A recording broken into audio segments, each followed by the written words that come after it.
Gente, continuando aqui que eu tava falando pra vocês, a ubiquinona, ela recebe os pares de elétrons do NADH, que vem do complexo 1, e os do FADH2 do complexo 2, e ela os transfere para o citocromo C. Então, aqui tá mostrando. Além disso, esse complexo bombeia 4H+, para o espaço intermembranar.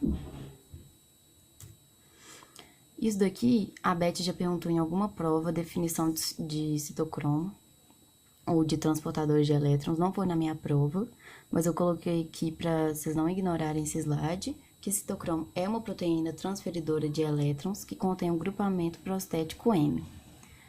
E ela já cobrou isso daqui também, saber que o ferro, na sua forma ferro 2+, ele é ferroso reduzido, ou ferro 3+, é o férrico oxidado.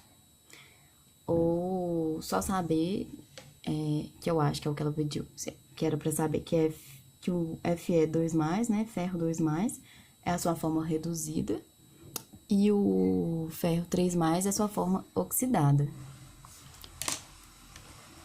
O complexo 4, ele é importante porque ele evita a formação de radical superóxido. E aí eu coloquei essa explicação aqui, que é decorado, né, gente? Não tem como. Entre o citocromo A3 e o CuB, forma-se a ponte de peróxido com o oxigênio que entra no complexo. O que é importante saber? Que o oxigênio ele vai ser retido nos íons ferro e cobre.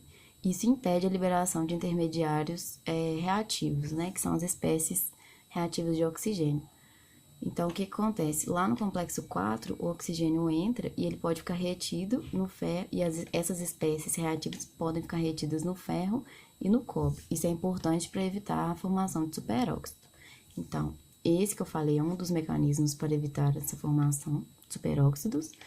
Tem também as vitaminas antioxidantes, E e C. E caso já forme as espécies reativas do oxigênio, existem essas enzimas, superóxido dismutase e a catalase, que elas vão conseguir converter essas espécies reativas em espécies não reativas. Então, se perguntar, esses são os 3 mecanismos que a gente tem para evitar essas espécies reativas. Agora, a fosforilação oxidativa acontece aqui. E o que é? Ela vai pegar, a fosforilação oxidativa nada mais é do que utilizar esses elétrons, né, que foram bombeados, como forma de energia para produzir ATP. E a gente vai ver isso mais detalhado. É o 4º e último estágio da respiração, isso que eu já falei para vocês, do H+. E aí a gente tem essa enzima ATP sintase, e ela tem 2 subunidades, que é a subunidade F0 e a subunidade F1. Essa subunidade F0, ela é responsável por permitir a passagem dos H+, para a matriz mitocondrial. Então, os H+, né, os prótons que estavam no espaço intermembranar, vão conseguir passar por essa porção F0 e ir para a matriz mitocondrial. Essa porção F1 é a porção catalítica, ou seja, é a porção que vai utilizar essa energia que foi gerada aqui como forma de produzir ATP, sintetizar ATP. Então, pensar nisso aqui como se fosse uma usina, que a Beth gosta de dar o exemplo. Aqui estão entrando os H+, e essa entrada, esse fluxo, gera uma energia responsável por produzir ATP. Ela está localizada na membrana interna da mitocôndria, responsável pela síntese de ATP, isso que eu falei com vocês, devido a esse gradiente de prótons que foi criado na cadeia transportadora de elétrons, e possui as subunidades F0 e F1. Aí existe essa teoria quimiosmótica de Mitchell, que é que os prótons podem voltar para a matriz somente através desses canais específicos, que a gente viu que tem na ATP sintase. Isso gera uma força protomotriz que é responsável por produzir ATP. Essa força protomotriz, quando fala isso, seria essa energia mesmo da passagem dos H+, por essa porção.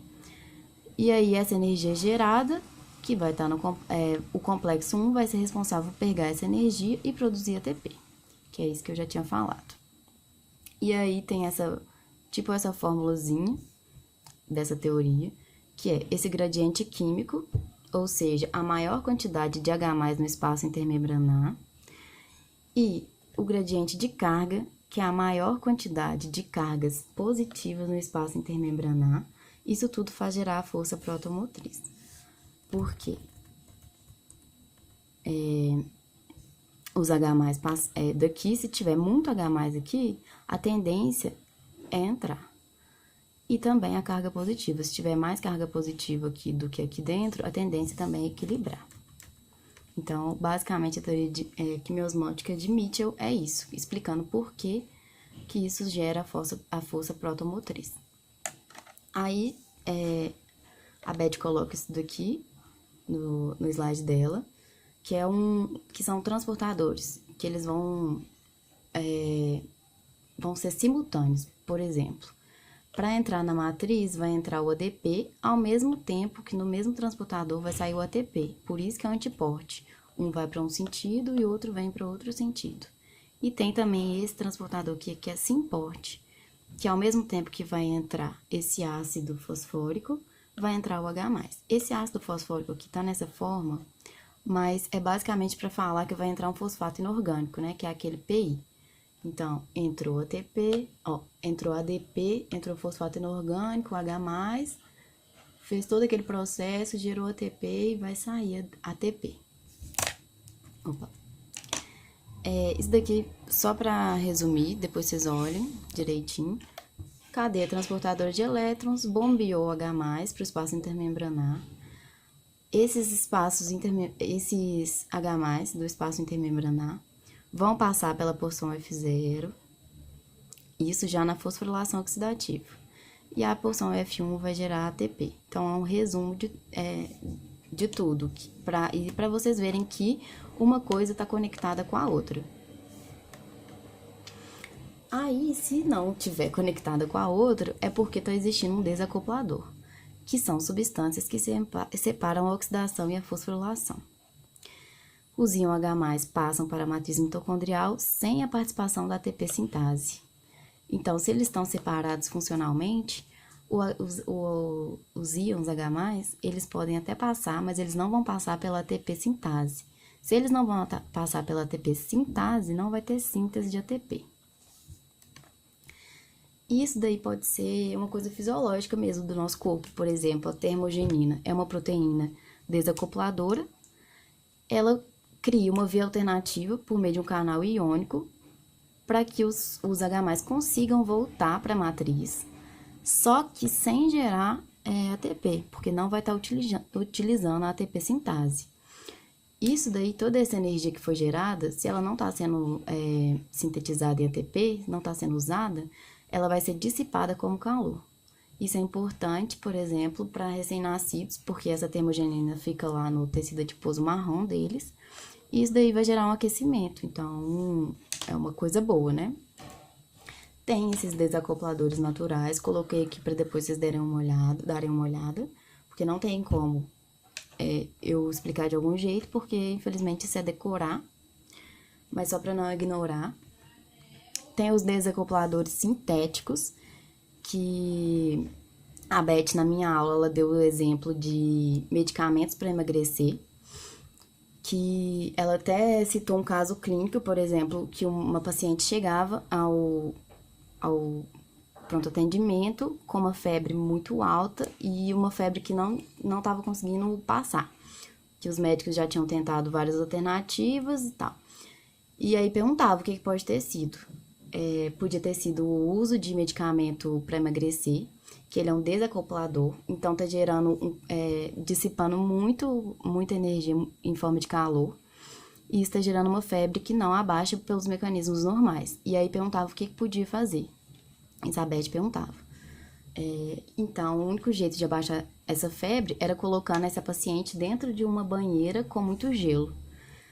E que eu achei de relevante isso, que ela pode às vezes colocar na prova de vocês. Ela não colocou na minha, mas eu achei relevante.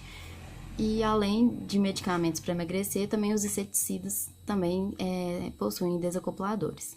E ela já cobrou em alguma prova saber o nome desse 2,4 de nitrofenol. Então, decorar, né, gente? No mais, é isso. Obrigada.